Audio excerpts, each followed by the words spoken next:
Maybe it's because of its simplicity, or the fact that it is so tasty. This is not the usual chicken salad. Are you curious? Let's see how it's done.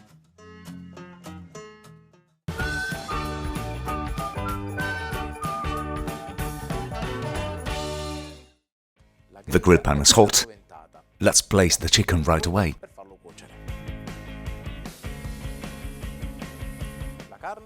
The meat comes off the grill perfectly, which means that it's ready to be turned over. A nice pinch of salt on the cooked side. It will take about 2 minutes per side, depending on its thickness. Remember never to prick the meat with a fork, otherwise the liquids will come out.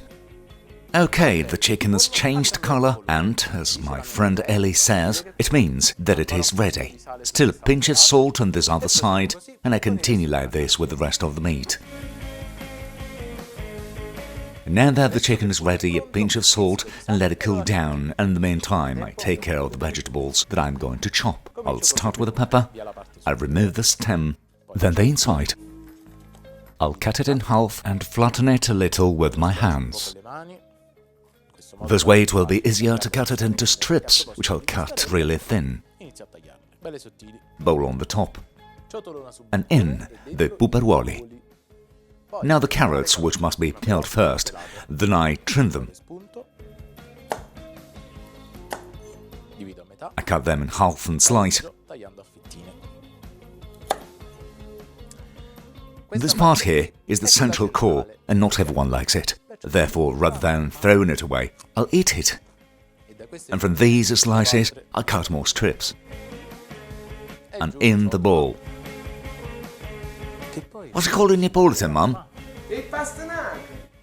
Here it is. Now celery. I'll cut off the ends. And then I'll cut it into rings.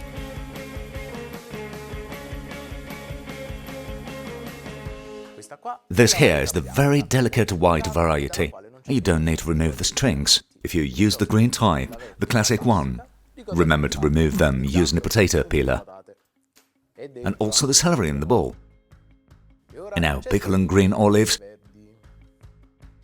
which I'm going to slice into rings too.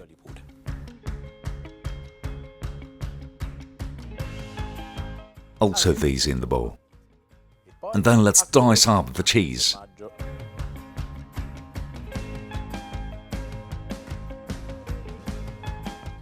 I chose Gruyere, but of course you can use any cheese you wish. In fact, if you dislike any of these ingredients, just choose some you like. I go with the seasonal food: zucchini, cauliflowers, radish, dried tomatoes in oil, and even artichokes.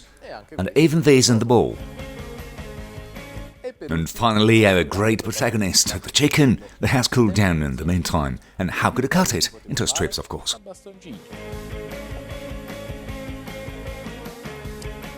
The time has come to make this chicken salad really tasty, but first, let's remember to put the chicken in the bowl. Let's prepare the dressing. A small bowl on the counter, mayonnaise in, then mustard, which you can even replace with yogurt, maybe adding some spices or herbs, white vinegar, pinch of salt and pepper.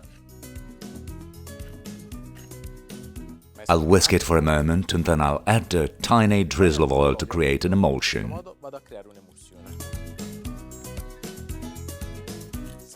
The dressing is ready. Let's add it to the salad. And now let's toss it.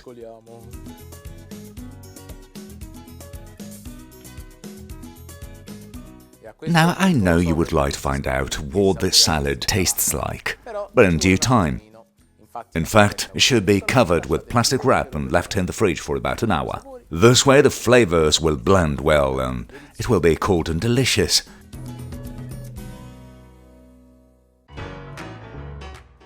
No one in the editorial department believed it was really special, and in the end everyone ate it.